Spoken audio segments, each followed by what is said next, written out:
All right, council member, we are live everywhere. You may begin when you're ready. Thanks, Sean.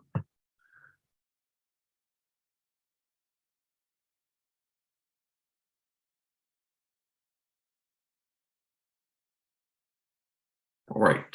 Good morning. I'm Robert White, council member at large and chair of the Committee on Housing. Today is Thursday, February 9th, 2023. We are meeting remotely via the Zoom teleconferencing platform. The time is 10:05 a.m. and I'm calling to order this public roundtable of the committee. Today, we are meeting to discuss two proposed resolutions, PR25-44, which would confirm Carrie Cohen to the Board of Directors of the DC Housing Finance Agency, or DCHFA. The District of Columbia Housing Finance Agency was established in 1979 as a corporate body with legal existence separate from the district government. DCHFA works with for-profit and nonprofit developers to offer financing that supports low and moderate income residents and families in the district. The agency does this by providing capital funding either to residents directly or through developers. Some of their key programs include issuing tax-exempt mortgage revenue bonds to lower the cost of financing affordable multifamily housing developments, working with the Department of Housing and Community Development, or DHCD, to issue 4% low-income housing tax credits, and administering home ownership assistance through programs like HPAP and down payment assistance. The agency has a 5-person board with members that serve 2-year terms. Currently, the board has one vacancy to which the mayor has nominated Carrie Cohen. Carrie Cohen is the founder and managing member of Bright Horizon Ventures, LLC. Bright Horizon Ventures, formed in 2016, pursues the development and acquisition of institutional-grade multifamily and hospitality assets and provides consulting on development and construction management for clients. In her capacity as founder and managing member, Ms. Cohen has developed and executed over $360 million in real estate and asset transactions, raised private funding for institutional-grade investments, and she continues to provide project management, financial, and development management services to small and mid-sized developers. From 2009 to 2013, Ms. Cohen worked as an associate for JP Morgan. In her capacity as an associate, she managed investment portfolios worth over $300 million and provided investment recommendations in several diverse asset classes, including publicly traded bonds. She attended Howard University for undergrad and Northwestern University for her MBA, with a focus on real estate, innovation, and entrepreneurship. Of the members of the DCHFA board, 2 are required to have experience in mortgage lending or finance, 2 are required to have experience in home building, real estate, architecture, or planning, and that 1 is required to represent community or consumer interests. Ms. Cohen has been nominated as a resident member with experience in finance. We will also hear testimony on PR 25-46, which would confirm Toya Carmichael to the Rental Housing Commission, or RHC. The RHC is a small office entrusted with a few important responsibilities. In the event of disputes about the administration of our rent stabilization program or certain other protections, parties start by filing complaints with the rent administrator or the Office of Administrative Hearings. Appeals from those decisions go to the RHC and are decided by a panel of 3 administrative judges. The RHC also finalizes annual rate adjustments for our rent stabilization program and is responsible for keeping Rental Housing Act rules up to date. The office recently completed a major overhaul of the regulations and is working to finalize further updates regarding the Eviction Record Sealing Authority and Fairness in Rental Amendment Act of 2022. On October 24th, 2022, the mayor filed a resolution to nominate Toya Carmichael to the RHC. According to the materials that the mayor provided to the committee, Ms. Carmichael is a Ward 7 resident and an attorney. In recent years, she has been a high-ranking officer at United Medical Center. She also has experience working in district government, including as an administrative law judge at the Commission on Human Rights and as an attorney advisor at the RHC itself. And she previously worked as an attorney advisor to administrative law judges at the U.S. Department of Health and Human Services. These experiences would seem to be good preparation for the work of an administrative judge of the RHC. Without council action, both of these resolutions would be deemed disapproved on March 29, 2023, which is why we are moving quickly through this process. Our committee sent standard written questions to both nominees and have now received those responses. Before we start our hearing testimony, let me lay out some logistical things for witnesses. Everyone should have received a witness list yesterday. I'm going to call witnesses in the order they appear on the list. When I call you, you will be promoted as a panelist, so you will drop out of the hearing momentarily. You will come back in as a panelist, at which time you'll be able to unmute yourself. Public witnesses will be provided with 4 minutes to testify. Advisory neighborhood commissioners will be provided with 5 minutes to testify. And I will now call up our panel of public witnesses. I believe the only public witnesses who are here are Sherry Acosta, William Sherman, and Sonia Wells. If there are any other public witnesses who are here and I didn't call your name, shoot a note in the messages or reach out, call the committee team and they'll promote you. We'll add you to this panel. So with that, we'll wait for our first panel of public witnesses.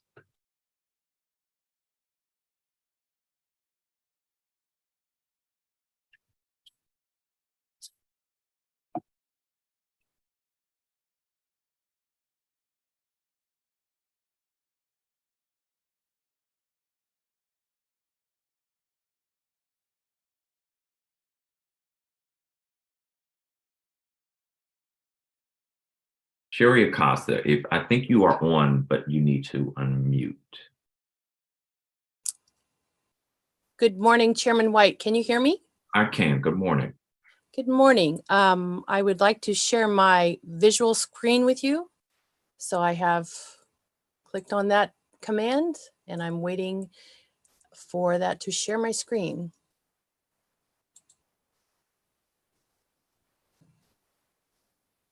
I guess you can hear me. Yeah, I'm trying to figure out what's going on. We don't normally do screen sharing because I don't know what people are going to share. So we tend to work that out with in beforehand. Had you spoken to the committee team about screen sharing? No, I did not know that I was going to have my visual screen prohibited. Oh, as in able to see you, or you want Yes. to? Can Oh, you I'm see sorry. me? I can't see you. I'm not sure. Do you? Okay. Yeah, I can hear you. Okay. Yeah. Can you turn the camera on your end?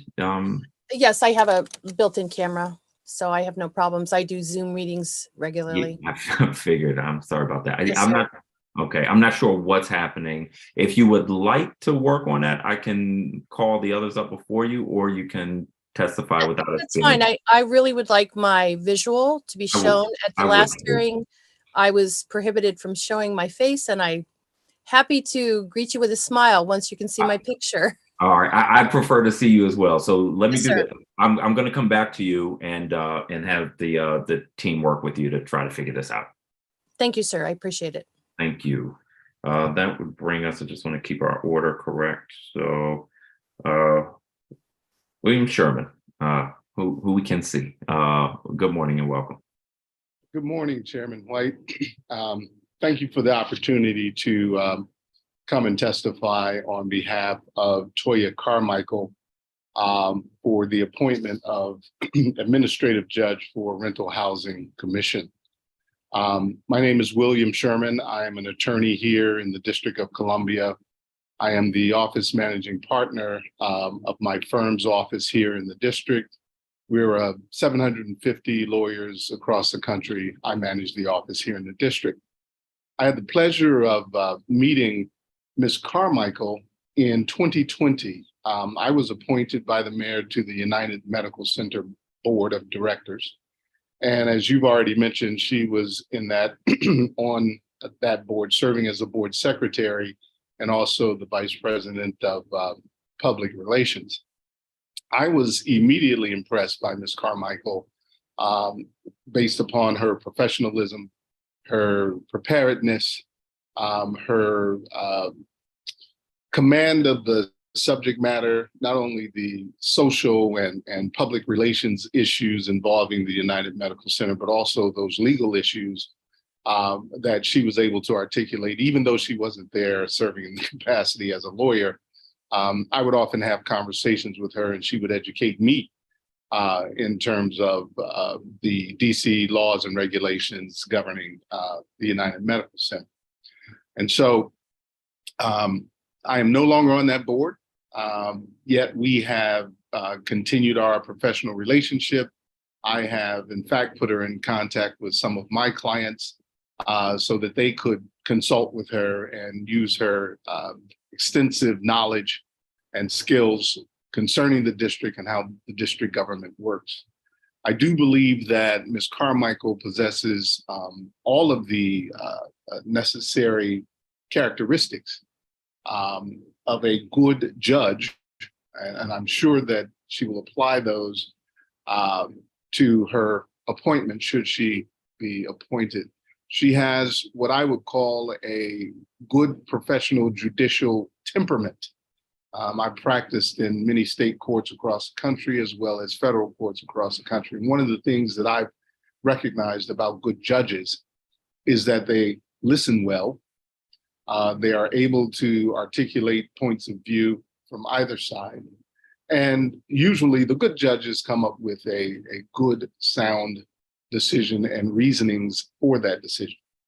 In working with Ms. Carmichael at the university, at the United Medical Center, I would use her as a foil for some of the ideas that I would propose in order to enhance the United Medical Center. And I found that her guidance was always on point, whether she was cautioning me or whether she was encouraging me. So with those attributes, I do believe that she would be a benefit to the community. Having been a long-term resident here in DC, I believe that she possesses certain intrinsic knowledge that will certainly not only help the Rental Housing Commission, but certainly also the citizens that it serves. Thank you. Thank you so much for your testimony. Let me move back to Sherry Acosta, who we can now see. Welcome.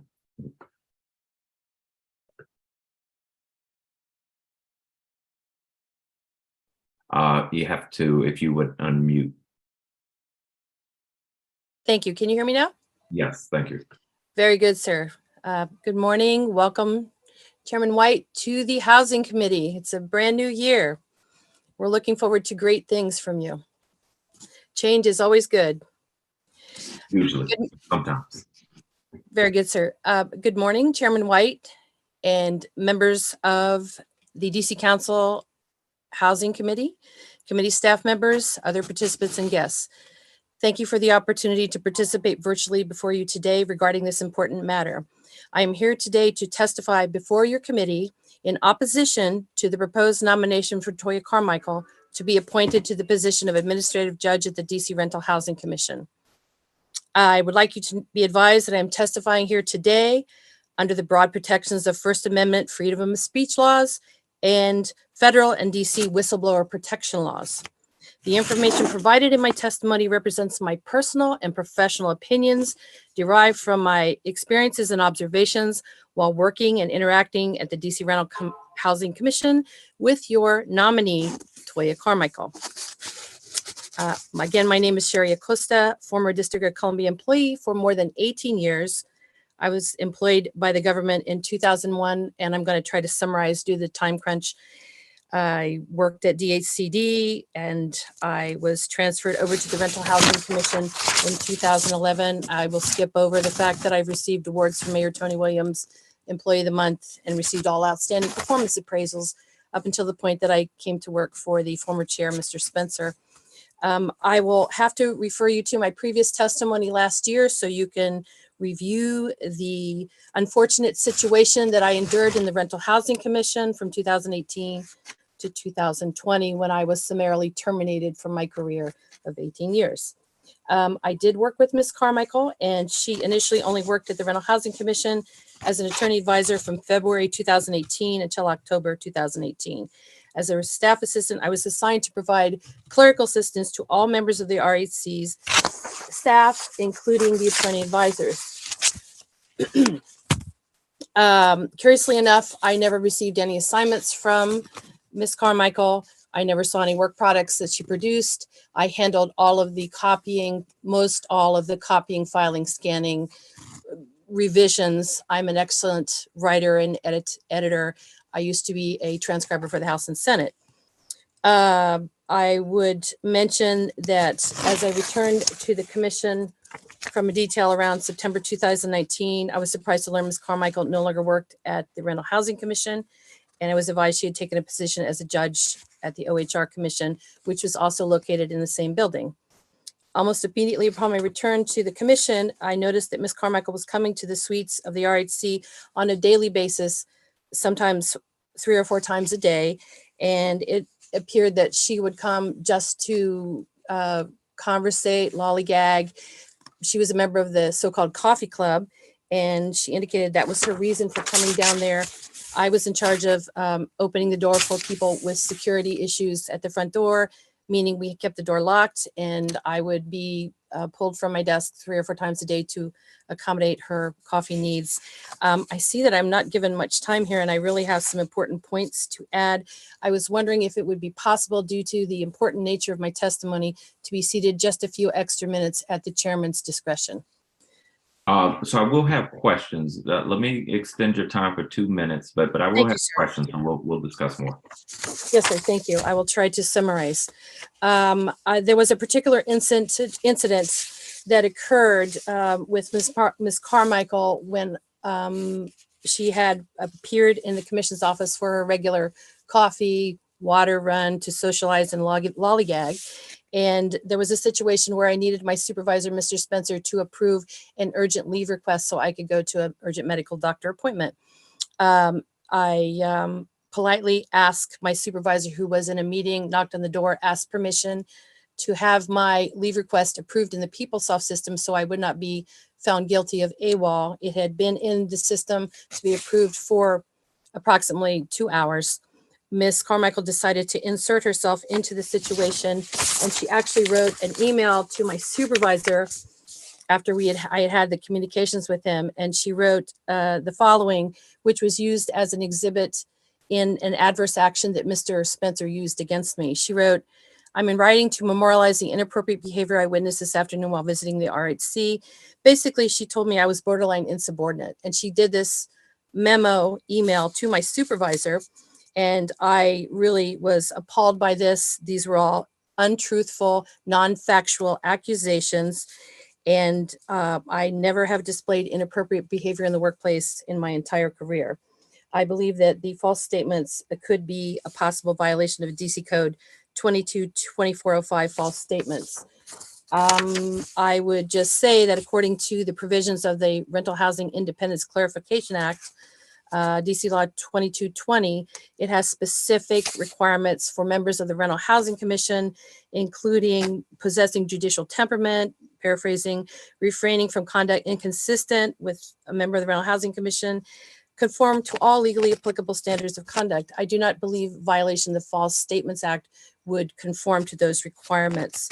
I would also note that in the past, Mr. Spencer, the former chairman, has hired in this small office of approximately 8 staff members, 3 people who were personal associates of his, law school or college. Ms. Acosta, I'm going to hold you there. I do have some follow-up questions. Yes, sir. I'm glad you're with us, though.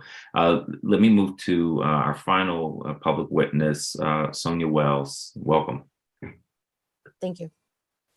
Good morning, Chairperson White and other members of the council and administration staff. I would like to thank you, Chairperson White, for holding this hearing and for your notable dedication to supporting district residents by providing agencies with resources to provide safe and quality housing. My name is Sandra Wells. I'm the Executive Vice President and Chief Lending Officer for City First Bank. I have over 30 years of experience in the financial services and affordable housing space. At City First Bank, I lead the commercial banking group, where we have deployed over $100 million in capital for affordable housing projects throughout the district. I'm happy to provide validation testimony on behalf of Carrie Cowan, who, like all of the stakeholders, is passionate about the creation of safe, quality, affordable housing for the district residents. Carrie has been a great partner in the advancement of production of affordable housing. She is technically sound, understanding the mechanics of financing these projects, and creative, never stopping short of exploring all of the options to move projects forward. I have personally seen her passion for this space in action, as she has worked tirelessly on transactions to bring challenging projects to fruition for the betterment of the housing for the District of Columbia. One thing in particular that stands out is Carrie's care for people and all of this. While many developers approach projects primarily considering the bricks and mortar and the numbers, Carrie is likely to remind everyone about the impact a project has on the people. Her intuition in managing the needs of all stakeholders is really admirable.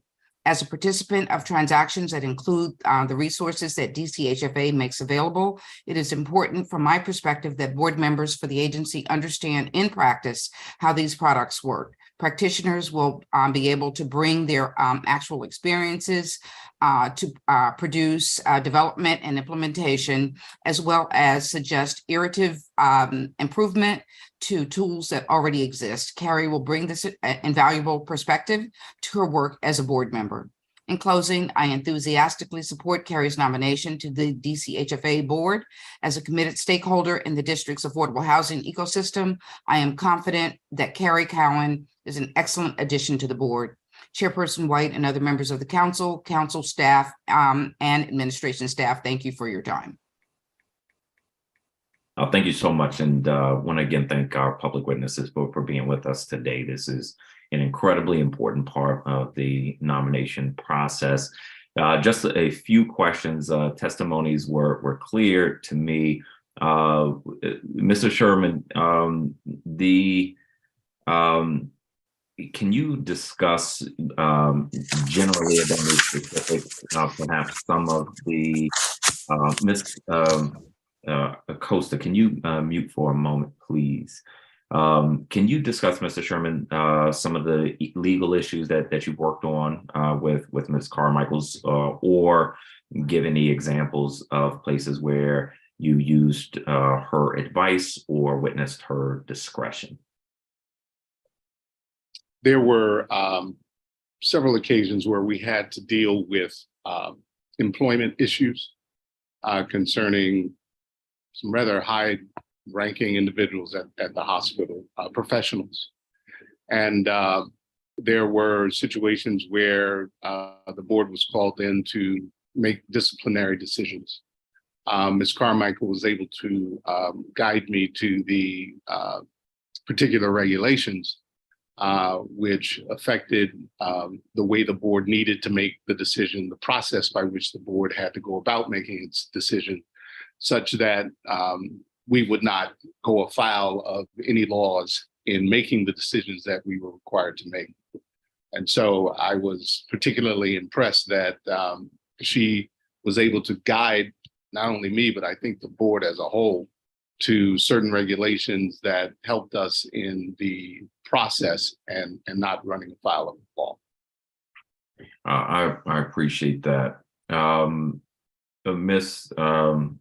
Acosta, and I apologize, I mispronounced your last name before you testified.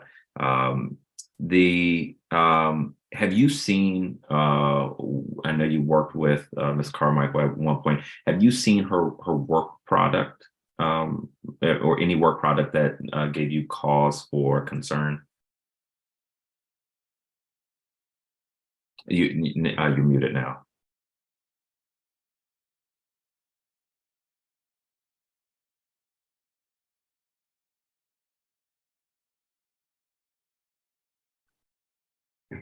Can you hear me? Yes. Thank you for your question, Mr. Chairman. I guess that's the key phraseology there, is any work product. Again, All of the work products as the staff assistant there flowed through me. I never filed anything. I never scanned anything. I never proofed anything that looked like a work product. I saw a lot of interdepartmental conversations, both when she worked there and when she didn't work there on a daily basis, but I never saw any work product. And again, as I started to say, I was also concerned by the fact that this small commission of only 8 staff members approximately currently would have with her hire 3 people who were personally known to the former chairman, Michael Spencer. And I think that we all agree that the spirit of cronyism should not be alive and well in the DC government. So it should be Did she based have on, hiring authority? I want to see how I associate Michael yes, Spencer's hires with Ms. Carmichael. yes.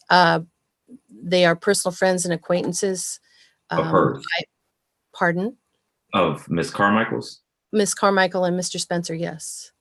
And the former judge who moved on to DC Superior Court, Miss Punta Gunta, she was a law school or college buddy of Mr. Spencer's, and also Xavier Edwards went to school with him. So And how did they know Ms. Carmichael? Do you know? I'm not sure. I was surprised to come across a feed in my Facebook of a picture together. So I don't know any specifics, but I know they were very friendly and always chit-chatting and laughing and seemed very congenial with each other, more so than a regular work colleague relationship. Okay. So I don't think it's appropriate for another hire. Okay. In the pre-hearing questions, I asked a number of questions. Ms. Carmichael indicated that she did not have hiring authority in her position at RHC. Do you understand it to be different? I'm sorry, I don't believe I said she had hiring authority. I'm confused by your question. I'm trying to connect. Cronyism is serious, and I want to make sure I'm understanding the issue. You're suggesting that 3 people were hired that she had a relationship with, and I don't yet understand what her relationship it was with those people, and I also don't yet understand whether or not she had hiring authority. But I want to make sure I'm like thoroughly understanding this issue. Let me clarify. Perhaps I wasn't clear. The issue I was relating to was that the former hiring authority, the former chairman of the Rental Housing Commission, is Michael Spencer, and he was the hiring authority who hired Ms. Carmichael as an attorney advisor, and the former judge, and also Xavier Edwards. So now it would be a rehire of Ms. Carmichael. That would make 4 hires made by the former chairman, who I've come to understand has extended on beyond his term as a judge and is currently working in some capacity at the Rental Housing Commission. I see. Okay. I appreciate that. The only other thing I would mention, I only mention this, and I'm going to ask Ms. Carmichael about it as well, because I want to make sure we're doing a thorough job. When I worked in that building, 1 Judiciary Square, I was part of a coffee club because didn't have a coffee maker in my office, and got coffee actually on a different floor because we pooled money. And so the allegations you make could apply to me. They also could apply to somebody who wasn't doing their job. And I need to figure out where on the scale that was. But I do take the issue seriously. So I appreciate it. I just saw a lot more, I would use the term lollygagging and wasting time in the office with other staff members than getting work done. It was very disruptive to the workflow. And on a personal note, as a senior citizen with a little bit of arthritis, I had to get up every single time she came to the door and walk across and let her in, which I did with a smile, but it was very disruptive. I imagine. Yeah. And I'm sorry, and I just didn't see the purpose to do that many times a day. And she also made a comment to me when she came to the office. I asked if she was working for the commission once again, and she indicated she was working for the Human Rights Commission, and she said she was really bored and had no work to do down there, which I found an odd comment to make to a subordinate employee. Yeah. Doesn't promote, in my mind, a good work ethic. I appreciate that. Okay, Miss Wells, thank you as well for joining us and for your testimony.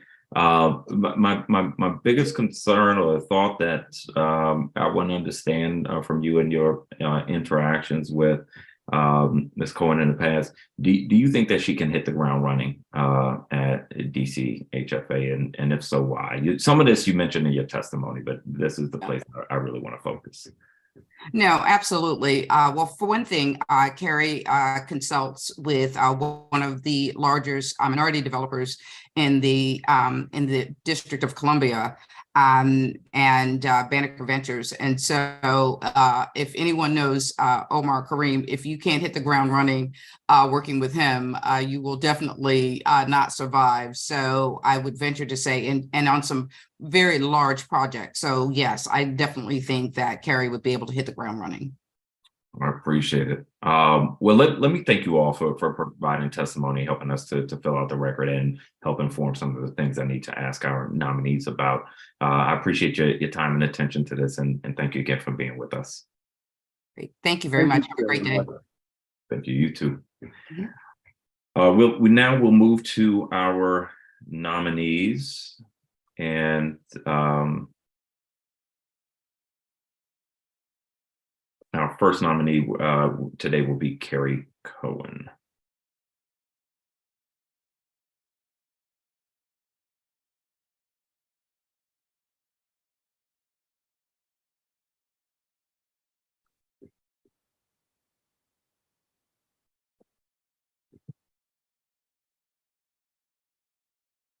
Good morning. Good morning. Thank you for being with us today. Congratulations on your nomination. It is the practice of this committee to put our government witnesses and nominees under oath. So I would ask that you raise your right hand. Do you swear or affirm under penalty of perjury that the testimony you are about to provide to the Committee on Housing is the truth, the whole truth, and nothing but the truth? Yes, Thank you so much. You can begin your testimony. thank you. Good morning, Chairperson White, other members of the council, council staff, and administration staff. I want to express my gratitude to Mario Muir-Bowser for nominating me to serve on the Board of Directors of the District of Columbia Housing Finance Agency. Additionally, I would like to thank Chairperson White for holding this hearing and for your notable dedication to supporting district residents by providing agencies with resources to provide safe and quality housing. I want to spend the next several minutes discussing my interests and qualifications to serve as a member of the DCHFA Board of Directors. My professional and academic background demonstrate a track record of technical capacity in the industry and a passion for housing accessibility. I earned my Bachelor of Business Administration Finance degree from Howard University, and after graduating Howard, I joined the international investment bank firm JP Morgan in New York City, where I helped build individuals' wealth. After working several years in the investment banking industry, I was admitted to the Master of Business Administration degree program at the Kellogg School of Management, where I graduated with a focus on innovation and entrepreneurship and real estate. After my graduate studies, I joined Marriott International, where I managed marketing and strategic partnerships with a focus on brands and experiences. I joined that firm fully intending to, at some point, become an hotel owner. And so after gaining experience at one of the world's largest hospitality companies, I sought to transition to entrepreneurship using real estate development as a mechanism towards that path. With my experiences in real estate and finance as a backdrop, I established Bright Horizon Ventures, a real estate development company specializing in the development and acquisition of institutional quality, multifamily and hospitality assets. Through the work we do at Bright Horizon Ventures, I have gained a deep understanding of the district's housing market needs and the needs of its residents. During this time, I have developed and executed over $40 million in affordable real estate transactions, many using the various mechanisms available to developers to create and preserve affordable housing, including tax-exempt bonds, low-income housing tax credits, housing preservation funds, and housing production trust funds. I also understand the unique dynamics of developing housing in the district, having successfully completed 4 TOPA transactions, where we have been able to preserve and increase affordable housing for district residents. As you already know, The District of Columbia Housing Finance Agency collaborates with for-profit and non-for-profit developers to provide affordable home financing throughout the city. As the board oversees the work of the agency to deploy this financing, it is crucial to have a holistic perspective. As a practitioner, I will bring a practical perspective that will help to facilitate the deployment of the agency's dollars in an efficient way to ultimately deliver on the mayor's goal of creating and preserving 36,000 units of housing, with 12,000 of them being affordable. While my professional and personal background make me a strong technical candidate for the DCHFA board, my passion for these issues will make me a dedicated board member. I am enthusiastic about helping to further the agency's mission of advancing the District of Columbia's housing priorities. I will use my skills and experience to help DCHFA have a broader and deeper impact on the lives of district residents. I am not far removed from people who are directly impacted by the work. As someone with family who relies on district finance housing, I personally have observed the life-changing effects that stable, affordable housing has on people and the communities in which they live. Looking forward, affordable housing faces many challenges. The mayor's historic commitment of allocating $1.4 billion to the district's Housing Production Trust Fund is a significant step in the right direction. It will be critical that all of the other pieces of the affordable housing toolkit are in place as well. As a member of the DCHFA board, I would work with my colleagues to advocate for additional strategies to increase affordable housing options. Additionally, I would work with my colleagues to lead an examination of the framework for which awards are given to ensure the city's most creative, efficient, and forward-thinking developers have a chance to access these resources. I will also work with my colleagues to review current programming to find ways to advance the goal that home ownership programs in the district sustain and remain a conduit towards home ownership and wealth generation for residents across all 8 wards and across all income levels. I would also be an advocate for equitable representation among developers that work with the agency. These organizations should possess a level of diverse experiences and perspectives, and they need to bring that same thinking to deliver products and services to what is a very diverse community and end user. In other words, the district's residents. I look forward to being a resource to the agency as it carries out its mission and the priorities of the mayor, council, and other district stakeholders. I am eager to work collaboratively with the other members of DCHFA's board to continue to build on the momentum of their current areas of focus. Chairperson White and committee, thank you for your time today, and I'm happy to answer questions at this time. Thank you for your testimony. One of the concerns that's raised sometimes with DCHFA is that there's sort of a two-edged sword. If you want people who understand the financing and how these deals work, you end up with a board that has a lot of conflicts. You also end up with a board where people who are on the board sometimes are applying to have their projects funded. Most important thing is, can you say no if you're voting on something in one of your fellow board members' packages is not the best package? Do you feel confident in your ability, even having relationships with them, being on the board with them? Do you have confidence in your ability to say, no, this project isn't the best one, isn't the right one right now? Absolutely. I have a very strong, ethical foundation. And if, the purpose is to promote the most efficient and appropriate projects. And so that would be my position. I appreciate that. Board meetings. The board meets twice a month. Next meeting is February 14th. Maybe not the place most people want to spend Valentine's Day, but are you committed to the biweekly meetings? Absolutely. Excellent. And the term will be for 2 years. Are you able to make a 2-year commitment to the board? Yes, I am. This is in your pre-hearing questions, but let me ask it for the record. Are you currently a district resident? Yes, And do you plan to remain a district resident while you're on the board? yes, I do. The mission of the board is to stimulate and expand housing ownership, rental housing opportunities for low and moderate income families. You spoke a bit about this in your testimony. Are there key issues you think the board should be focusing its attention on? Yes, and so one of the things that I'd like us to take a look at is some of the frameworks for moving projects forward. I think that there's work to be done there in terms of providing opportunity for more developers who may have a different approach and creative thinking as to how best to do that. So that would be one area, that I would look to raise and study while I'm a part of the board. And your background is not residential.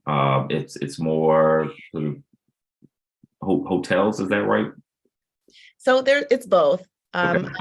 I have consulted and worked on multifamily projects as well as hospitality projects.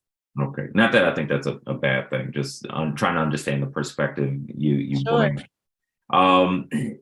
We spoke a bit about this a few minutes ago, but conflicts of interest do happen quite a bit on this board. How will you go about ensuring that your work at DCHFA isn't impacted by any conflicts of interest? And let me ask this more clearly. If and when conflicts of interest arise between your role at DCHFA and your work, how do you plan to approach that? Sure. So as I mentioned before, I have, personal, very strong ethical foundation. I understand the importance of conflicts, both real and perceived. And so, it would be my approach to reach out to resources such as the Office of General Counsel and other, third parties that can provide guidance as to what is appropriate as it relates to conflicts of interest. I appreciate that. I think personal constitution is most of the equation. Reaching out to the ethics authorities, general counsel is a lot of the rest of it. So I appreciate that response. Now, in terms of personal obligation, I feel a personal obligation too, which is why I do this. It sounds like it's a large part of why you do what you do and are looking to work with DCHFA. One of the things that most of us in the district are aware of, something that has also been studied a bit, both inside and outside of DC, is displacement of longtime residents. And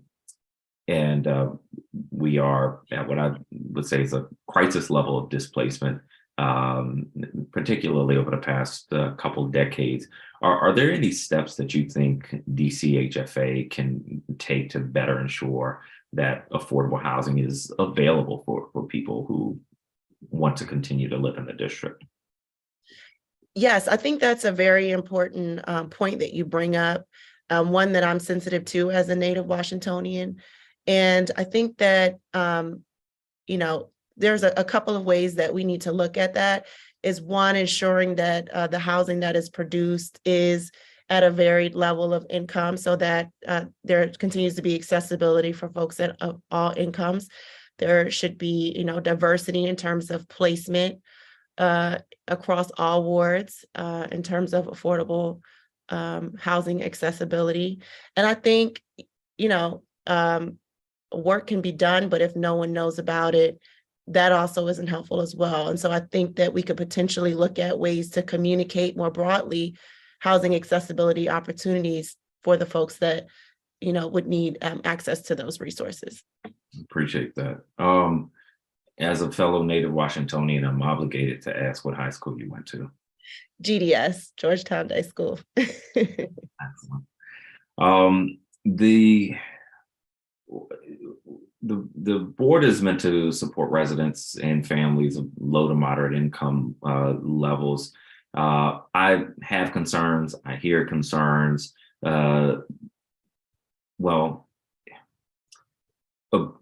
generally, but sometimes specific to the board, that sort of we, DCHFA is part of it, but not the only agency involved in this by a long shot, that we collectively have not done a sufficient job of producing multi-bedroom housing, 3-4 bedroom units.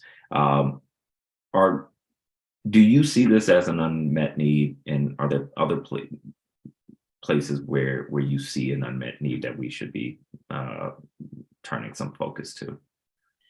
Sure. I think, the mechanisms of sometimes the underwriting and financing of deals make multi-bedroom housing a bit more challenging.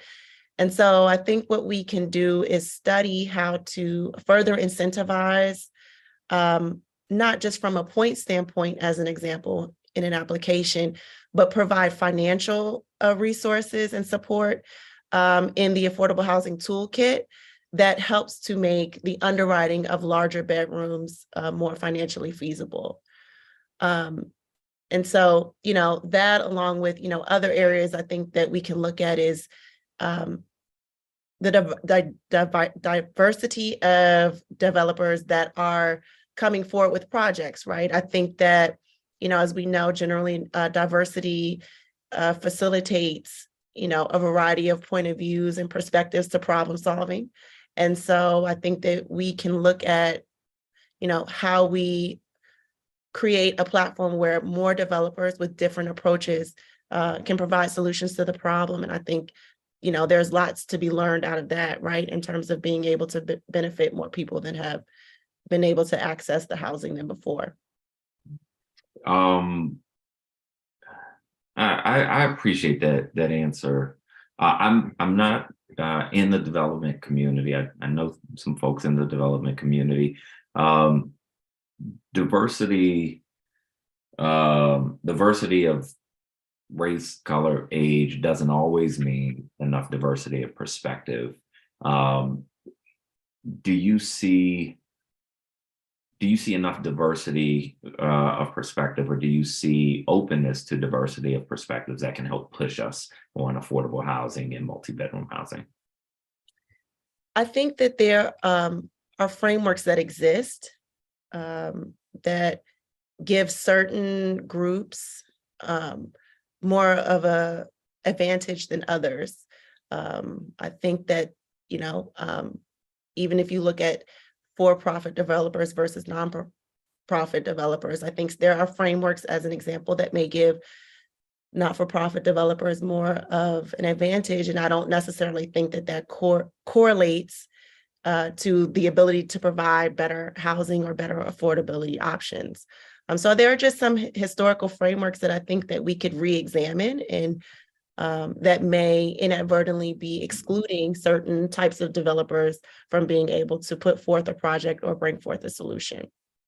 That's a good point. One of the things that I am excited and eager to do as chair of the housing committee is help us to step back a little bit from long-held assumptions and positions to take a clearer view and a fresher view of some of these issues, including financing, including the differences for better or for worse between for-profit and nonprofit developers, so that we can work to chart a clearer course forward, as opposed to sort of assuming arguments that have been happening before I've been in this space, and I'm sure before you've been in this space.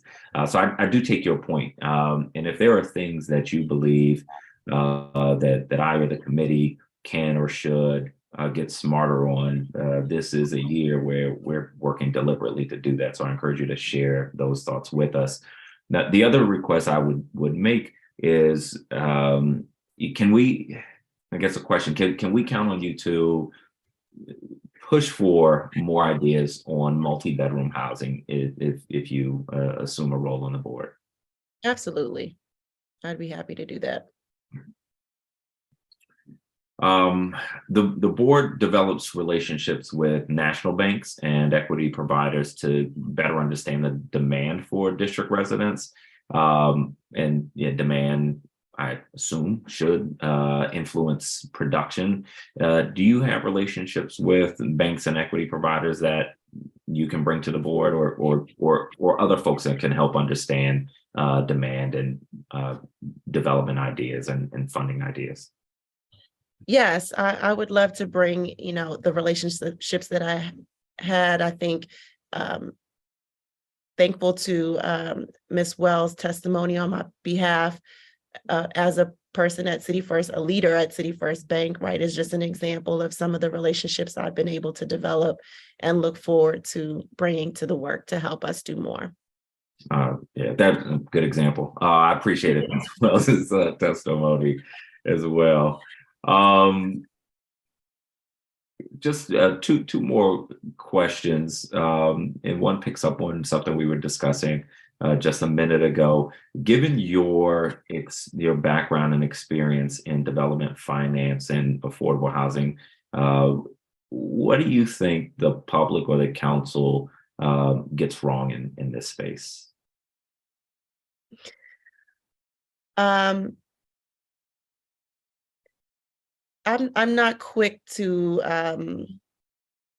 provide, perspective on opinion about what you all don't get right. I think that what I'd rather do is maybe put some thoughts together in a memo to you and then share that. I appreciate that. I'd appreciate that. We're eager to get things right, and we also take feedback. So I hope you'll do that. Okay.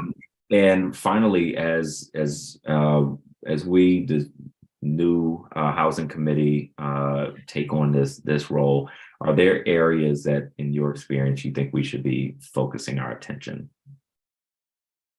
That's another one. I think that, just general efficiency, creativity, and barriers to that will be critical. There are, to your point earlier, certain assumptions that we sort of use as a basis that I think are worth revisiting. And so, in addition, I would be happy to put together something that I think would be helpful as a tool in terms of areas of focus for the committee. I appreciate that. I appreciate that. I would value that, and I'm sure the committee members would as well. Anything else that I haven't asked or that wasn't in your testimony that you think is important for the record? Not at this time. Thank you. Well, thank you again for being with us and for your willingness to serve in this capacity. That's all for today. Enjoy the rest of your day. Thank you. We will now move to our final nominee, Toya Carmichael. We'll give a moment to let her get queued up.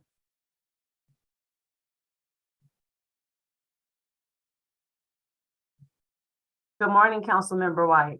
Good morning. Yes, morning. Good morning, Ms. Carmichael. Thank you for being with us today, and thank you for your willingness to serve in this capacity. Congratulations on your nomination.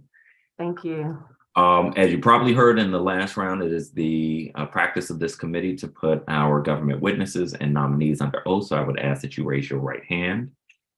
Do you swear or affirm under penalty of perjury that the testimony you are about to provide to the Committee on Housing is the truth, the whole truth, and nothing but the truth? I do. Excellent. You can begin your testimony. Thank you. Well, again, good morning, Chairman White and the Committee on Housing.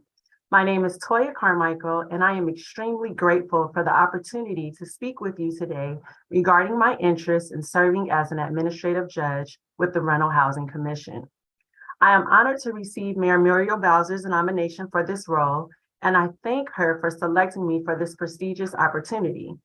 I want to also thank the committee for holding this hearing today.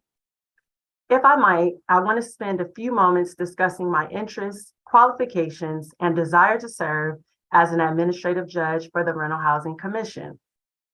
As you know, I currently serve as the Vice President of Public Relations and Corporate Board Secretary for the not-for-profit Hospital Corporation, commonly referred to as the United Medical Center, where I've served for the last 3 years. Serving the District of Columbia at United Medical Center during the global health pandemic required me to work with stakeholders, including residents, local businesses, large corporations, and government entities, providing extreme care and attentiveness to the needs of our most vulnerable residents. This experience greatly expanded my view of the links between safe and affordable housing, health outcomes, and day-to-day life in the district, and highlighted the importance of continuity in operations in our local judicial systems. I meet the statutory qualifications for the appointment, as I am a lawyer in good standing in the District of Columbia and the Maryland State Bar, and I am admitted to practice law before the District of Columbia Court of Appeals. I'm a Ward 7 resident and have lived in the district for the last almost 18 years. I'm neither a housing provider nor a tenant. And as I'll go into shortly, I possess the skills and experience relevant to service in the commission, namely my experience as a former administrative law judge for the district. I have the judicial temperament, expertise, experience, and skills necessary to serve as a member of the Rental Housing Commission. As you know, I gained direct knowledge and experience of the Rental Housing Act when I worked as an attorney advisor for the Rental Housing Commission back in 2018. I learned the agency's policies and procedures and developed great working relationships with commission staff. Prior to joining the commission, I acquired 7 years of litigation experience assisting DC Superior Court judges and federal administrative law judges.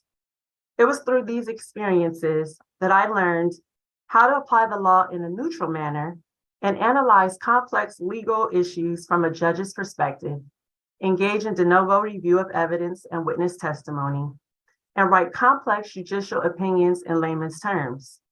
I successfully applied this training and experience as an ALJ for the District of Columbia's Commission on Human Rights, where I adjudicated private sector discrimination complaints brought under the DC Human Rights Act, and also appeals from applicants found ineligible for employment under the Criminal Background Check for Protection of Children's Act.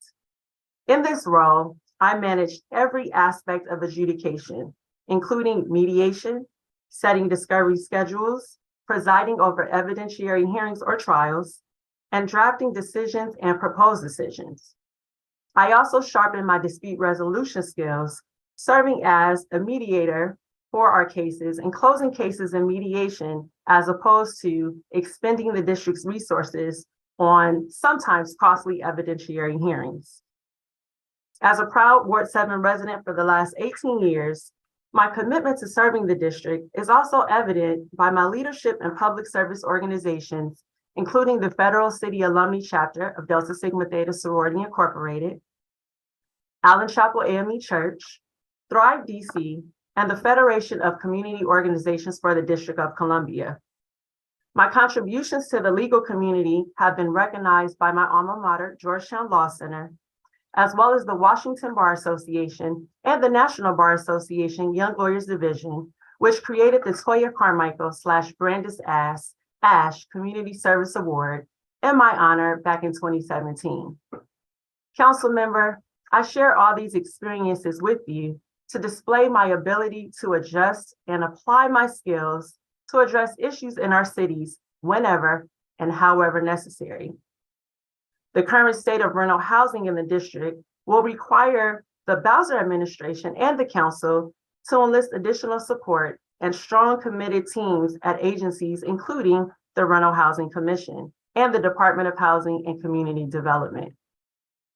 As a supporter of the mayor and the city's goal to deliver thousands of units of housing by 2025, I hope to apply my direct knowledge of the law and training as an ALJ in a way that advances the district's goals while honoring the intent of the Rental Housing Act, which is to preserve safe and affordable housing options in the District of Columbia.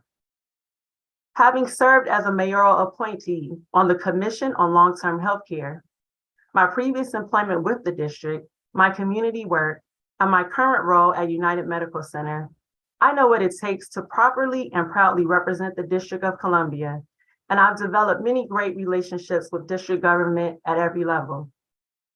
It has been a privilege to work with these teams, and I know through my various experience that I'm well suited to continue to serve the city as an officer of the court, utilizing my knowledge of this very niche and often complicated area of practice.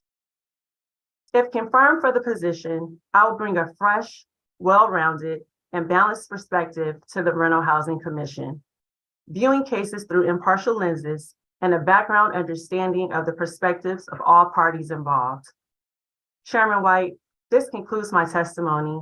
Again, I thank you for your consideration, and I'm available to answer any questions you may have.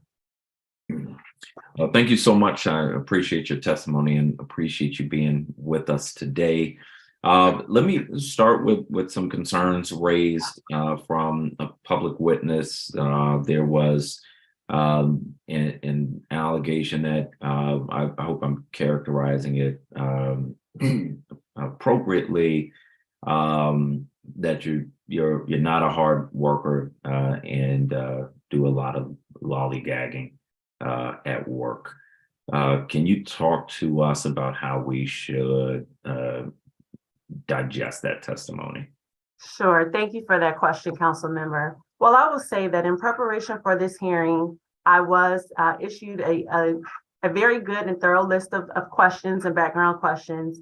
And in response to those, I've submitted several pieces of work product, namely 2 decisions that I drafted that I issued as an administrative law judge for the Commission on Human Rights. I would also like to just give a little background regarding my time at the Commission on Human Rights. So when I began there as an administrative law judge, I joined a team of 2 other judges and 1 attorney advisor, or 1 law clerk actually. And a few months into my term there, I found myself as one of 2 judges and then the only judge for the commission. And I am proud to say that although our team decreased down to a team of 1, I was able to hold multiple evidentiary hearings and settle more than 5 cases in mediation on behalf of the parties before me and parties who had pending matters before judges who have previously served on that commission. I think that you can check with the Commission on Human Rights, as well as the materials that I've submitted to you and the Committee on Housing, which will solidify the point that I am a hard worker. I have work products that have been upheld at the Court of Appeals that are available for public viewing and consumption on the district's website, as well as several newsletters issued here for the United Medical Center. Thank you for that. The other allegation that I want to address here in a public forum is the allegation of cronyism. Were you, when you were at RHC, were you in a hiring position? And if so, how do you respond to allegation of cronyism? You know, Councilmember White, as a long-term resident and a very involved member of the community here in the District of Columbia, it's hard to be a member of the bar and not be familiar or know other members of the bar. Due to my service with the Washington Bar Association and the National Bar Association, I tend to know several attorneys in the area as well as judges. I was never in a position of hiring at the Rental Housing Commission. I served there as an attorney advisor. And if I think back, I think the only hiring decisions I may have weighed in on were decisions on summer interns. I appreciate that. Thank you for responding to those. A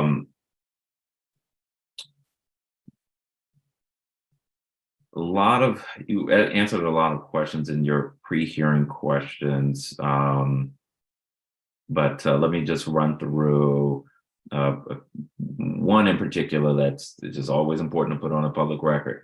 I want to confirm that you are a resident of the District of Columbia. I think you said this in your testimony, but that's correct?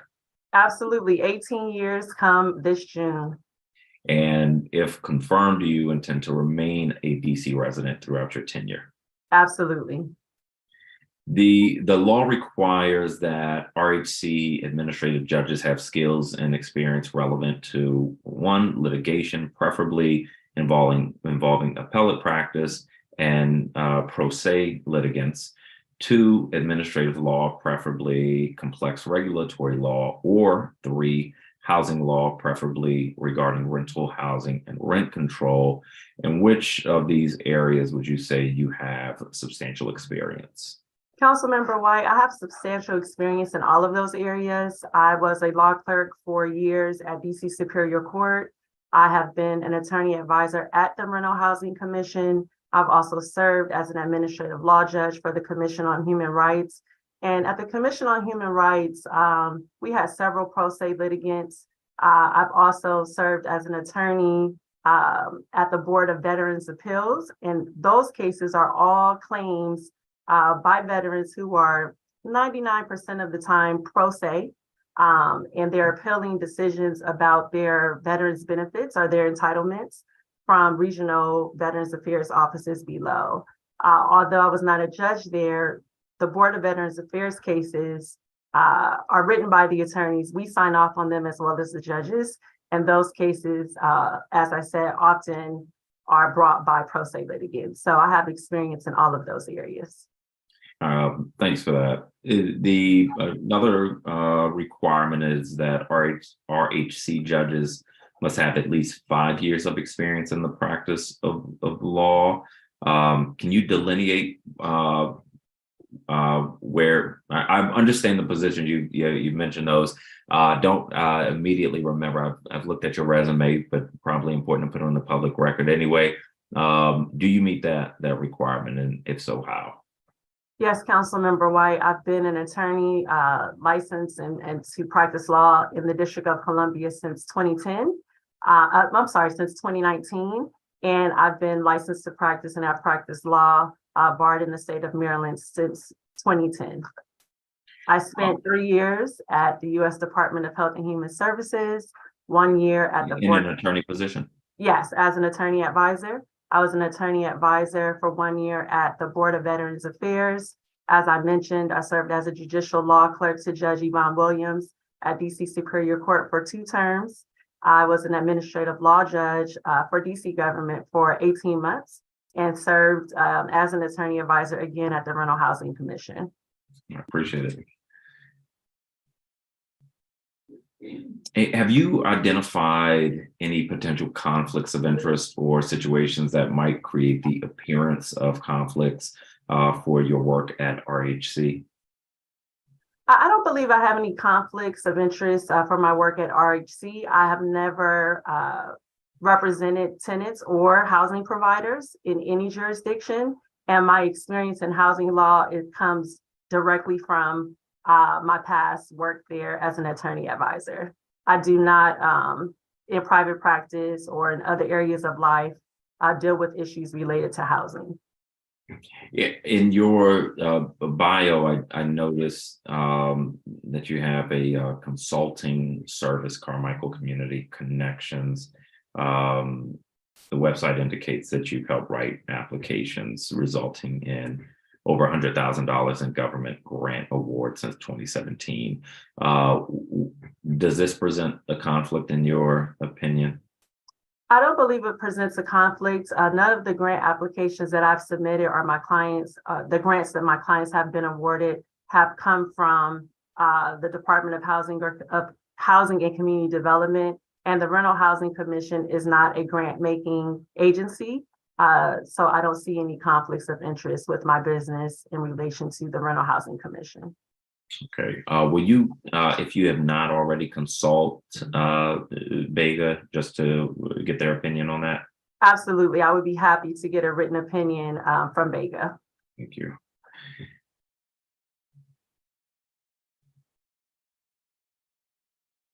I think you just answered this, but let me be clear. In your role as a government employee, were you ever involved in reviewing or giving recommendations or advice regarding grant matters that you had also consulted clients on through Carmichael Community Connections? Absolutely not, Councilmember White.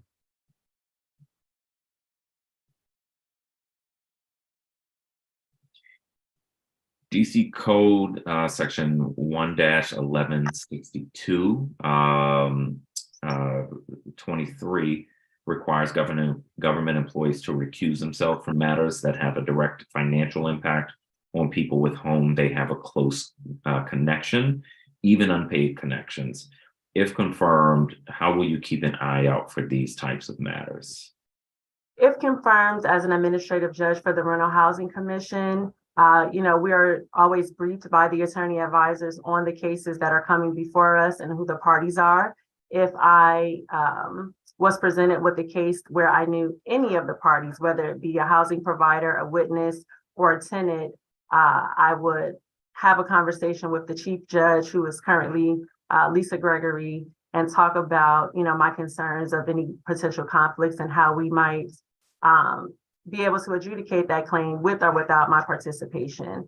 I know the Rental Housing Act requires at least 2 judges to preside over the matters there. And if I've confirmed, then the Rental Housing Commission will have 3 judges.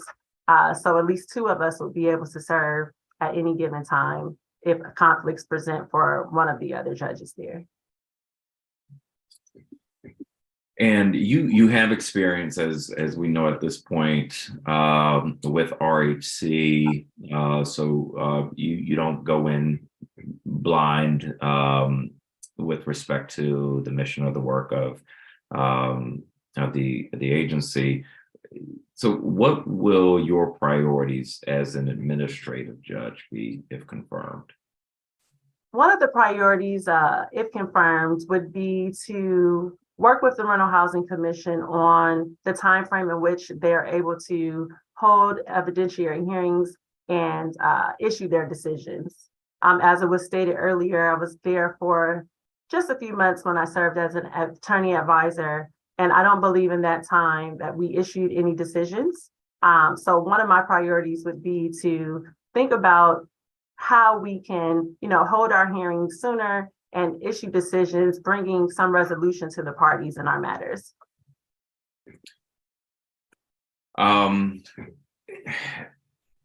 Also along the lines of agency operations, you heard, as I heard, testimony from Ms. Acosta about working environment and experiences at the agency. If confirmed, what are your plans to ensure a safe and supportive environment for all employees? If confirmed, I would say that my time at the Rental Housing Commission was a pleasant one. Most of the staff who were there when I was an attorney advisor are still there, with the exception of some changes in the judges who are now at the commission. And I found it to be a safe and collegial environment, so much that I remained in the coffee club, which has already been shared this morning. And so, I would do whatever is needed to make sure that attorneys feel that they have an open ear, right? That they're able to talk to me as a judge there or other employees, so that we can work together to try to resolve any personnel issues that may arise and make sure that we resolve them in a way that is satisfactory and peaceful for all the parties. I'm glad you mentioned the coffee club. I forgot to get clarity. Can you clarify for us what that is? Yeah, so the Rental Housing Commission does have a coffee club, staff who choose to contribute funds to make sure that there is coffee available to staff every day that they're at work. And unfortunately, the Commission on Human Rights did not have a coffee club. So I remained a member at Rental Housing and continue to visit my prior colleagues there and, get my coffee for the day. One concern I have, inflation has been kicking people's butts recently. Inflation connects to potential increases in rent for rent control units because inflation has soared so much. It looks like rent control units may go up by the maximum permissible amount, which for most people is about 9%. What role should the Rental Housing Commission play with respect to rent increases on rent control units when inflation is high? If I might, I want to give your question a little bit more thought and follow up with you with a written answer on that. But in the moment, I just think about, agencies like the EEOC. And when the EEOC knows that there's something happening in society, or maybe there are some cases before the Supreme Court and there may be a change, right, in employment laws, what they tend to do is issue a guidance and issue some directive to employers, right, and also employees to say, this is what may be coming down. And under the current law, this is how you deal with those issues. I think there may be room there for the Rental Housing Commission to look forward and remind housing providers and tenants what the law says about rent increases, and make sure that they have the proper guidance so that we don't see increased instances of violations of the law as housing providers move to increase their rents due to inflation. Okay. If you have any additional thoughts, please share them with us. I will admit I have not yet dug into the RHC caseload. I will soon in preparation for our performance oversight hearing. But the previous committees I've chaired, we had jurisdiction over administrative law agencies, and they deal with case backlogs. And one of the things that I've focused on with those agencies that I'll focus on with the agencies under the purview of this committee is how we measure performance and case backlog and disposition. What performance metrics do you intend to monitor most closely if confirmed as an RHC administrative judge to ensure that the work coming out of the agency is coming out at a sufficient pace, recognizing that it impacts people's lives? I think the most important performance metric there would be the time in which it takes the Rental Housing Commission to issue decisions.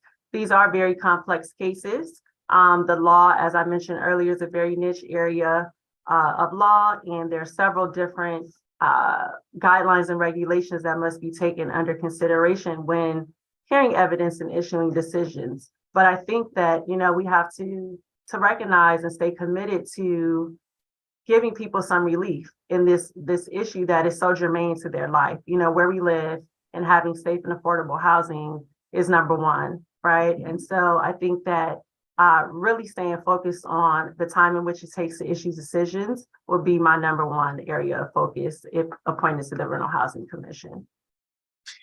Is there anything that we haven't covered in the questions or in your testimony that you think is important for the record? I don't believe so, Councilmember White. I just, again, thank you for this opportunity, and I am available to answer any additional questions that may arise for you or other members of the Committee on Housing. Well, thank you. I appreciate you being with us today. I appreciate your willingness to serve in this capacity, and hope you enjoy the rest of your day. Let me mention for the public, for those who testified, one, thank you for testifying. If anyone did not testify but would like to submit written testimony is welcome, and it will be made part of the official record. But I will remind folks that